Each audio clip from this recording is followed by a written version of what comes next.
People talk about Ronaldo's fast but painful rise to the top of football, from a boy born on the islands of Madeira to a man still winning trophies at the highest level today. However, many said there would never be another player of his kind. Little did they all know there was another player conquering at Nacional, his old stomping grounds. A player blessed with godlike talent that would only remind you of young, scrawny Cristiano Ronaldo. His name will come to be Rafael Montiero.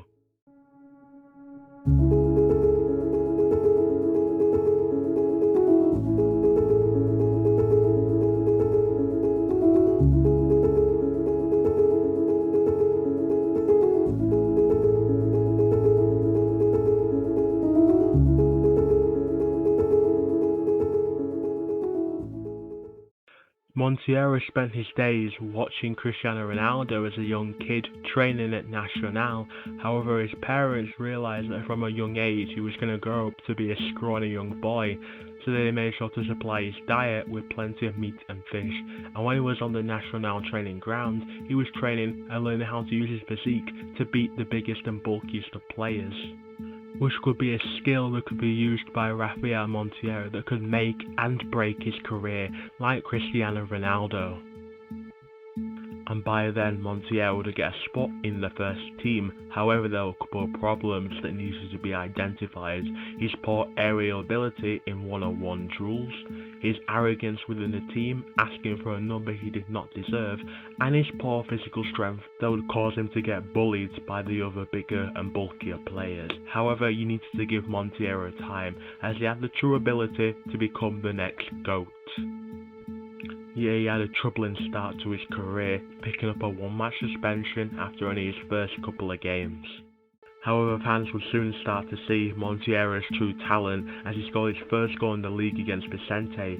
We were soon beginning to see how Montiero was working on his shooting ability from range, something that he would begin to perfect later on in his career.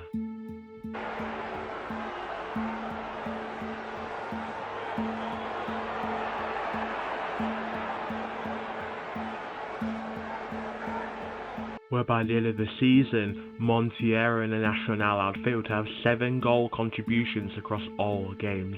He was beginning to become a household name across Portugal, and soon, rather than later, the top teams would be sniffing around his neck.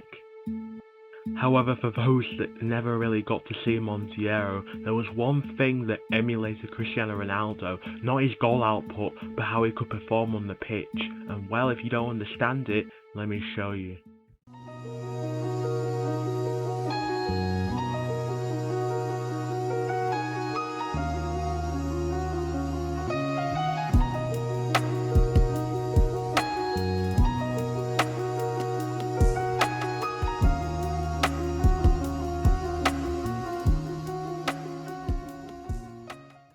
Montiero is compared to many greats of his time, Eusebio and Luis Figo, and because of this now, Montiero now had a need to win trophies at the highest level, due to his skill in one-on-one situations and his developing goal output, comparing him to a young Cristiano Ronaldo with dreams and raw ability. And because of this, his agent, Pinza Harvey, a man that has worked with many Galacticos working for their next big move, Mbappe, Neymar and Lewandowski. This eventually led to a bidding war for Montiero's talents and eventually landed him at Porto on a deal worth £50 million, where he were playing a developing team consisting of Diego Costa, Alan Varela, Rodrigo Mora and Samu, a developing goalscorer that was also looking for a big move.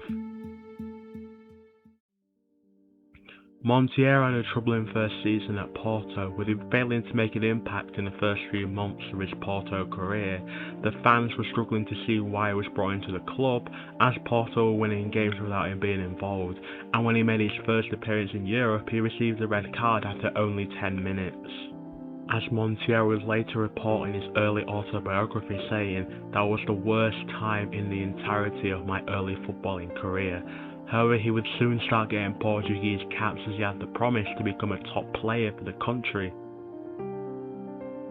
Montiero knew he had to improve if he wanted to become the best and emulate his idol Cristiano Ronaldo. So after his introduction into the national team, he learned how to become a more effective goal scorer, working on multiple different solo sessions, working on visualization in order to work himself into the right places at the right time, true positional training in order to become the best. However, one of the biggest and most developing attributes you could see in Montiero was his ability to become less of an individual player and more of a team player, as he tallied up his assists for the first time in his career, and that made him one of the most deadliest flanking right wingers in the footballing world. This sent Montiero into his next big game in his career as he would face Benfica as they were chasing them for the league title. This will be Montiero's chance to show to the world what he'd been working on. ¡Qué maravilla de ejecución! El golpeo con el empeine fue golazo. ¡Gol!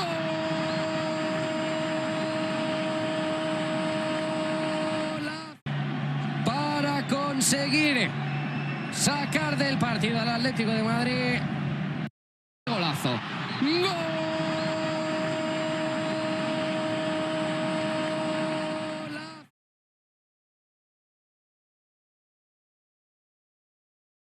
Thanks to the efforts of Montiero, Porto ended up winning that game that day, as they pretty much forced Benfica out the title race, and Montiero began his terror, scoring big goals in big games, just in time for the big game against Benfica, which would decide whether Porto would win the title or it would go to Sporting.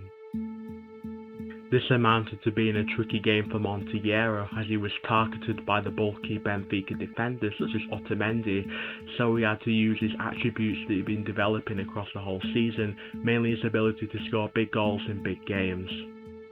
And with a darting run across the right flank by Montiero to score his first, a second goal would come from Samu before Montiero would score his third goal into the top right corner to seal the game and make sure he was in the team of the season. However, despite Montiero's efforts in his first season at Porto with 13 goal contributions and 9 assists, Sporting would win the league title and Montiero would continue to go trophyless. Going into his second season at Porto, Montiero was ready to become a man that was winning trophies, and many clubs were sniffing around his neck as they knew now was the time to strike before it became a big thing. However, Montiero was more focused on making a name for himself in Europe, and Porto obliged, signing multiple different players in the summer transfer window. Although his main goal was to tip Sporting to the trophy and get revenge. As once again Montiero showed his true talents at this level, and once again didn't fail to disappoint as he made sure to increase his goal portfolio as he went on to score multiple different goals, as Samu's goal tally was dropping as he focused on getting a big move abroad, including scoring a beautifully worked goal against Nacional, his former club. And by the end of the season, Montiero ended his goal tally with 14 goals and 6 assists, another perfect season for Montiero. However, Montiero would say it was the worst season of my life, as Montiero would miss out on every single trophy available that season, as he would almost self-sabotage every single trophy, after getting knocked out by Chelsea's Palmer and Pedro linking up to knock out the Portuguese team, before missing a crucial penalty in Ataque de Portuguesa final against Famalicão, which meant his team would lose the final as he went to Famalicão. A brutal mental scar that would affect Montiero for the rest of his career, as he'd pick up his first real long-term level of injuries throughout the rest of the season.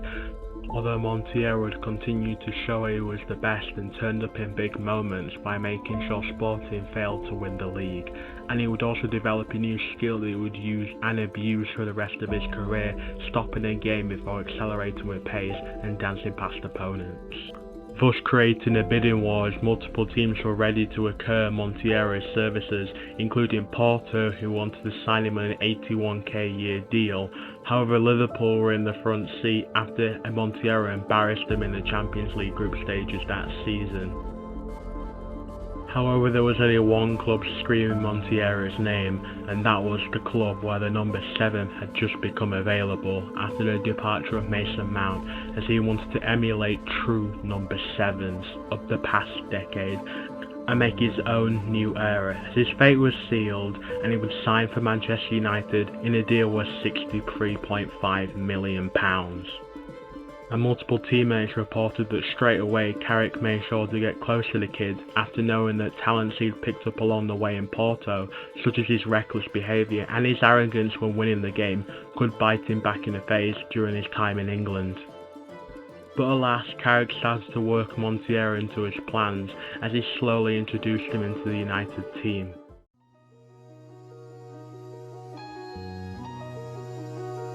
And it was a tricky start for Montiero to adapt into the Manchester United team, with so much competition, including a hungry Carrizo who just signed for the team, a tricky wing from Ajax who had a point to prove. Meaning that Montiero's first goal contribution of the season came in a random international friendly against Morocco, as Carrick only managed to win one game in his first 10 Premier League games of the season. As Manchester United slumped to the relegation parts of the table, truly tough times for the Red Devils. Yet the press and the media were starting to see that Montiero had the talent to become a big player in the Premier League and to score multiple big goals in multiple big games, like a big goal against Liverpool despite only earning a draw. However, despite this, Manchester United still struggled to get back to their best form as they continued to lose to the weakest teams in the league, and Montiero only really had purple patches across the Premier League season as he struggled to perform when the calendar was getting tough, even despite Manchester United not being in Europe, as the defensive work that wasn't needed as much during his time at Porto became too much, and as a result, suspensions decided to creep up on him. Although despite their inconsistencies, Manchester United still managed to make 7th and get into the Europa League thanks to Montiero's late efforts.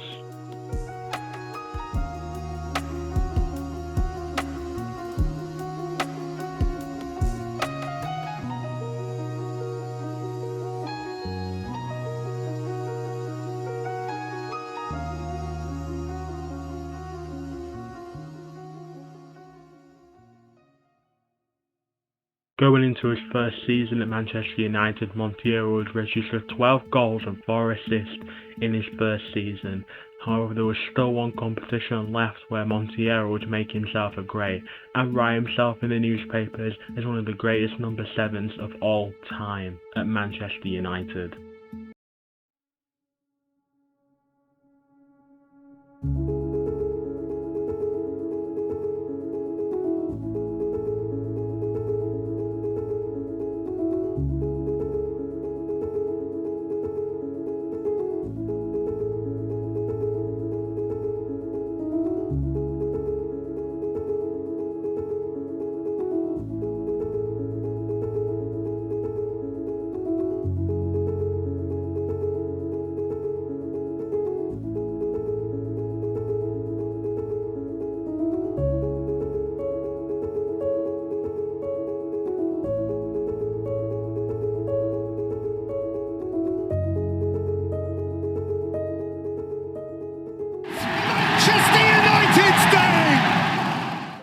Throughout Montiero's first season, it may not have appeared like it due to his goal tally, but Montiero struggled through suspension and multiple different injuries across the season, as players started to figure out his style of play, was slowing down the game and then accelerating with pace and trying everything he can to beat his opponents.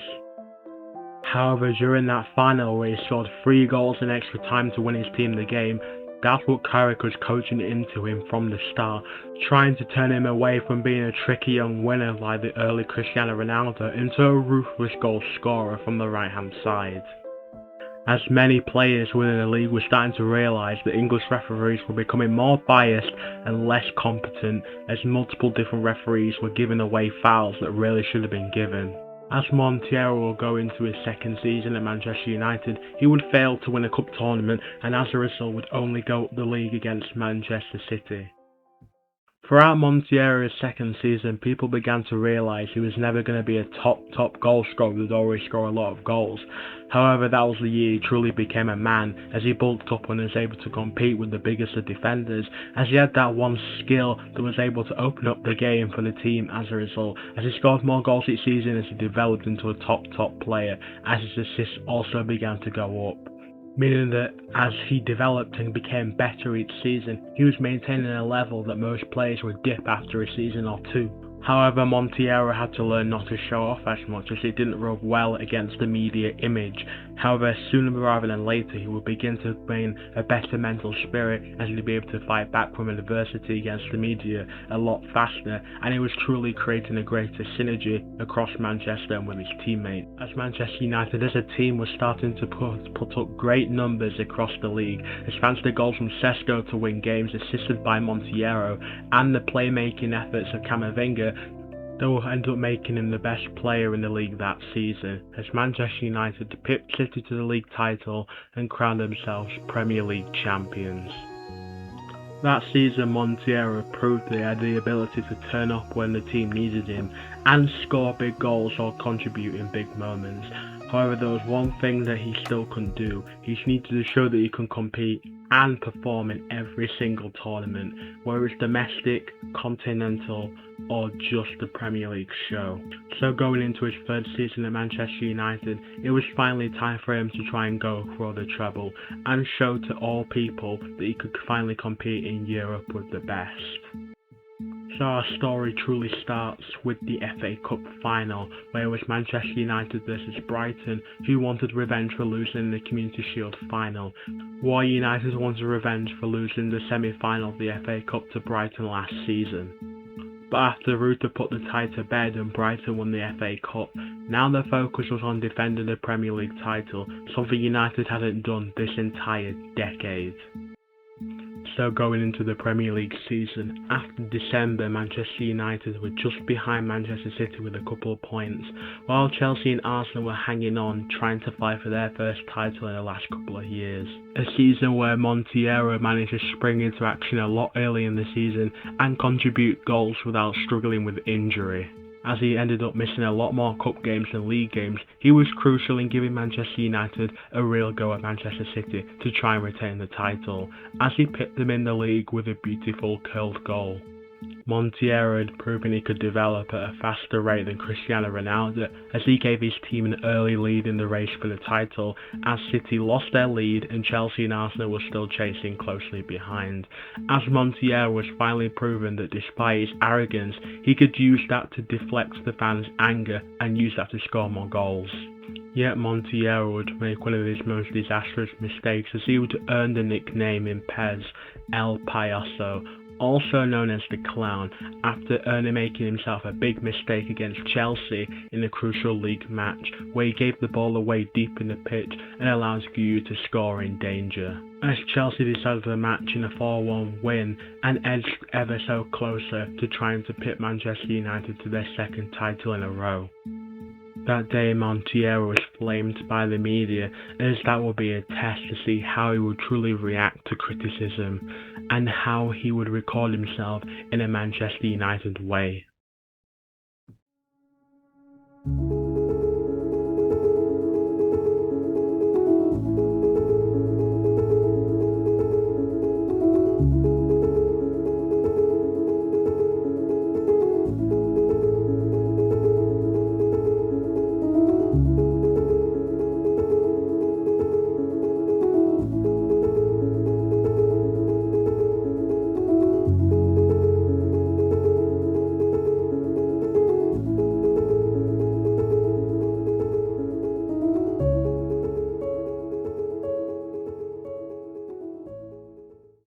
Montiero's final go at the domestic treble after winning the Community Shield early in the season was the Champions League, where after a fantastic Premier League season, it was finally had his chance to go at the European greats.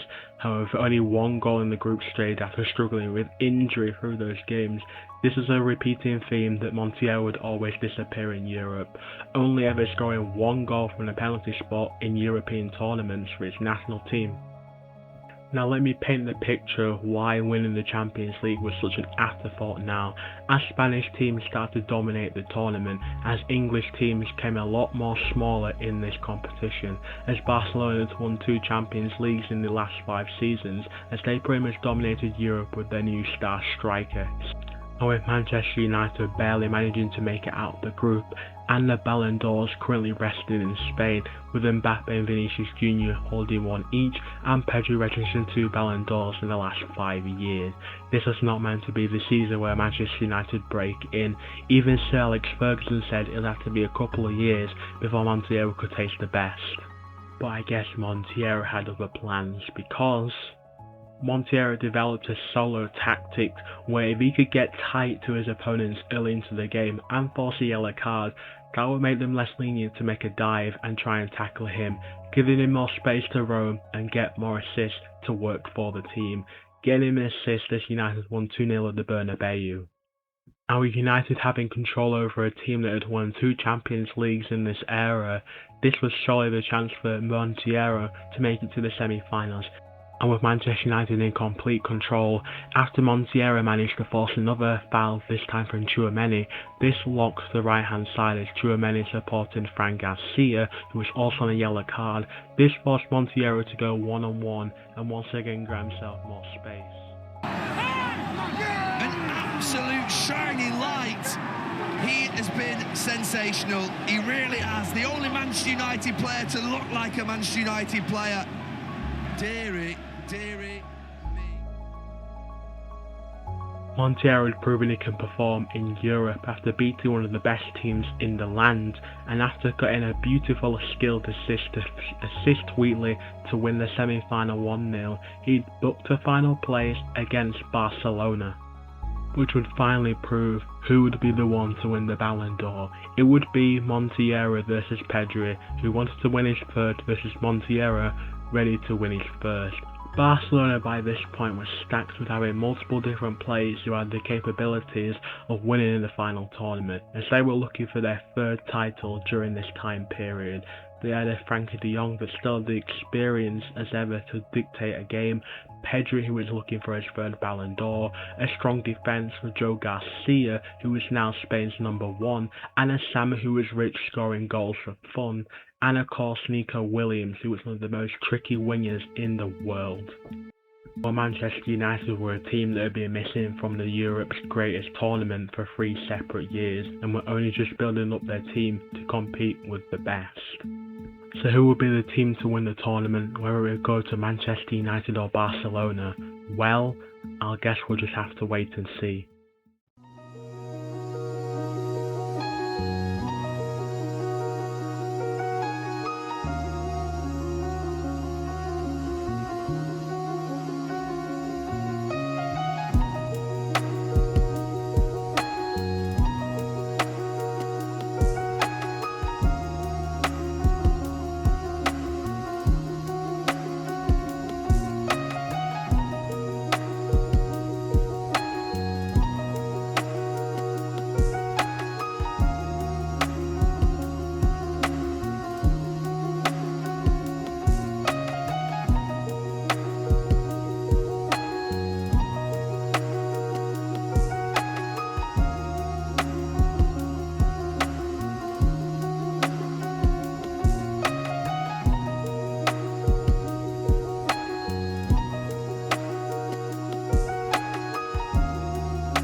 A final that didn't have as much technical ability on the show, but Montiero used his one-on-one skill to put him in the front lead to win the Ballon d'Or, and by the end of it, Montiero was crowned the best man in the land.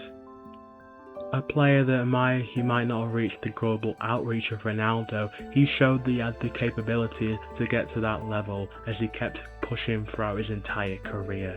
This was the life of Rafael Montiero.